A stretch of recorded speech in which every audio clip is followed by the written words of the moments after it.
Hey everybody, it's Tim Van Orden, and today I want to talk about gentleness in relation to training volume. I have completely switched how I look at training and how it fits into my life. It used to be, when I first started the Running Raw project back in 2006, that I wanted to go hard. I had that no pain, no gain mentality. Stair climbing was the first sport that I really did well in, and that's a sport of maximal suffering. So I learned how to suffer. And I thought that I wanted to maximize the intensity of each workout. If I'm going to be training, it's got to be worth it. I've got to feel it. And I think a lot of people make this mistake that you think that if I'm not in pain, I'm not benefiting from this exercise. And I'm here to tell you that I no longer believe that is the case. Now, what I've learned to do is to sprinkle my movement throughout the day. Notice that I didn't call it a workout, nor did I call it training or exercise. It's movement, it's gentle. It's me moving and exploring different types of activities. And it's specifically not a workout because I'm not trying to work myself out. I'm not trying to work to the point where I'm exhausted, I'm depleted, I'm just out of whatever it is that's keeping me going. It's gone. I'm out of it. 86, the juice that makes me move. That's not the goal anymore. Now it's about exploration, it's about curiosity. And if you're curious about exploring yourself or the world or a book as you move or some new activity, then that curiosity is going to keep you engaged. You're going to want to do it longer. And if you're being gentle as you engage in these activities, you're not going to do them so hard that you ever run out. So my volume has increased. I don't want to say exponentially because that would be inaccurate, but it's increased a lot. In 2024, I trained 930 hours, which is the fourth year in a row that I have been over 900 hours, which is mind-boggling to me.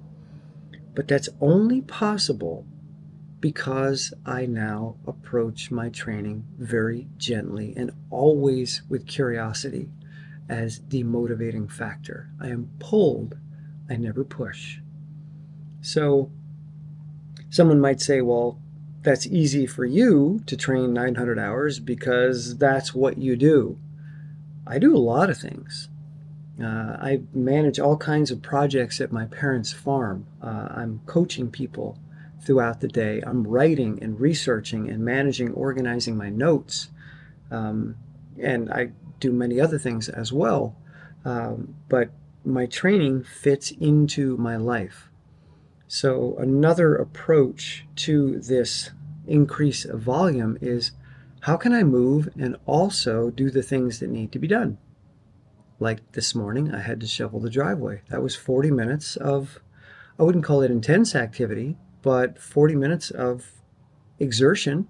And I was listening to a book. That's training. That's strength training. So I logged 40 minutes of that. And if I'm going to watch a lecture, a movie, listen to a podcast, I can do it on the elliptical or the treadmill behind me. If I want to watch a ski race and look at what technique they're using and really embed that into my embodied sense of kinesthetic awareness, I'll hop on the polling machine and I will poll to a ski race. But I could also do that to an audiobook so that many of the things that occupy my time can also be done in the midst of movement.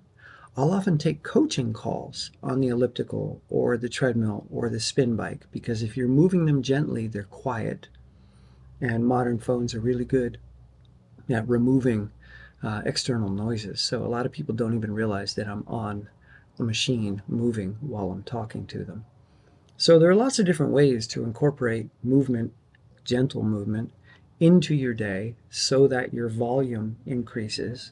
And if curiosity is your goal and you're allowing yourself to be pulled towards things and not pushing, you're never burned out. You're never tired. You never want to avoid it. You're never thinking, I'm out, I'm done, and tomorrow I just need a break. tomorrow, I can't wait to see what I'm pulled towards. So we'll talk more about this in future episodes about how I incorporate strength training into this gentle approach as well. So I get a high volume of very gentle strength exercises that I sprinkle throughout my day. And we'll take a look at how that could look for you. I found lots of fun ways to bring strength into my life, and it's a lot easier than you think.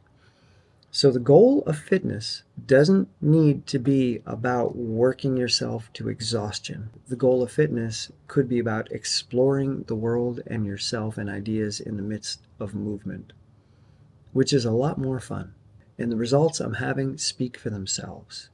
So I really don't think there's much of a reason to push yourself to the point where you no longer want to exercise. The point is not to go to failure. The point is to go to success. So join me on this journey of being pulled towards success rather than pushed to failure. And I'll see you soon.